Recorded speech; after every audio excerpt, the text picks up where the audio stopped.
Everyone loves a good sacrifice in chess, whether that's sacrificing a bishop or a knight to gain a material advantage on your opponent, whether that's sacrificing a queen or a rook to checkmate your opponent's king. We're going to go over a few examples of situations where you know that you'll be able to sacrifice material and it ends up in your favor. In this example, the bishop here on d3 is curious if he can sacrifice here on h7 and end up with an advantage. If you're looking to sacrifice a material here on h7 in the form of a bishop, there's a few things you need to have in place. The first is the bishop along this long light square diagonal, a queen here that can easily come to h5 at some point, a knight on f3, and something to protect the g5 square. That could be the pawn on h4 or the bishop here on c1. And it's also helpful to have a pawn here on e5 to stop some of the places that the king could go to once white starts attacking. White sacrifices the bishop here on h7, and after the king takes, then knight to g5, check. You can see the knight on g5 is protected from the queen by the pawn here on h4 or the bishop here on c1. If the king comes back here to g8, the king can swing into motion with queen to h5 with the threat of queen to h7. The only way for black to stop this is to play queen takes here on g5, and then white can respond with bishop takes on g5. White gave up a knight and a bishop, but in exchange received a pawn and a queen. If the king doesn't retreat, if the king, let's say, comes to g6, now white can push forward with h4. In this example, the king can't come to f6 because of the pawn here on e6. It can't take the knight here on g5 because of the bishop. And it can't take the pawn here on h5 because of the queen on d1. If it comes to h6, now white has the move knight to e6 with the discovered attack with the bishop here on c1. This is also attacking this queen here on d8.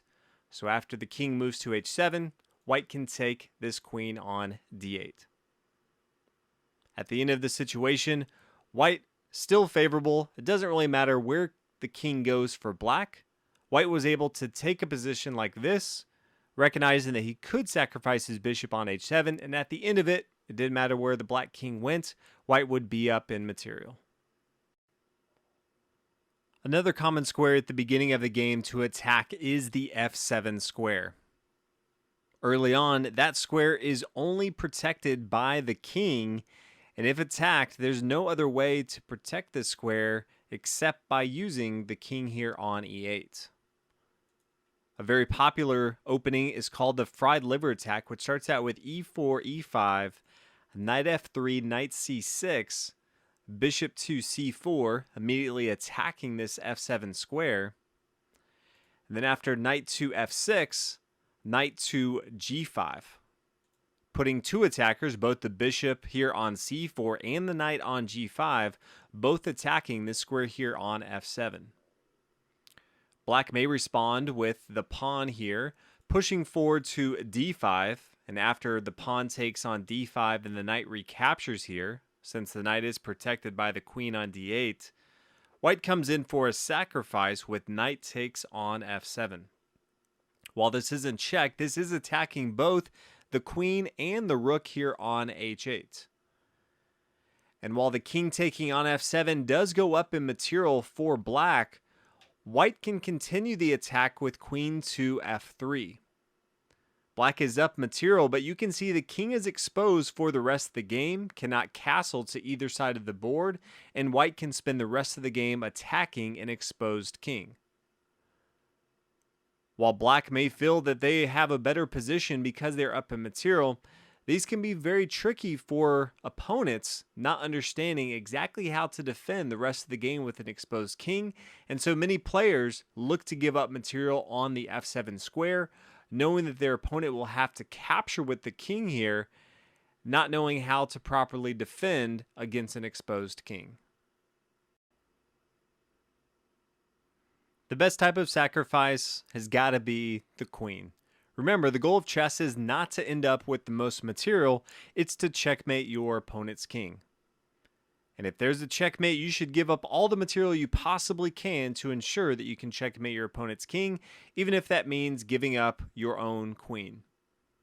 In this example, white would really like to play the move bishop to e7 or bishop to c7, but you can see the knight here on a6 and the knight here on g8 are both preventing the bishop from coming here without being captured by the knights. But white has a nice sacrifice with the move queen to f6. The king can't move. The only way for black to stop this right now is to play the move knight takes on f6. As we said before, white really wanted to play bishop here to c7 or e7, but the knights here on a6 and g8 were defending those squares. Now that the knight is no longer defending the square here on e7, white can play the move bishop to e7, checkmate.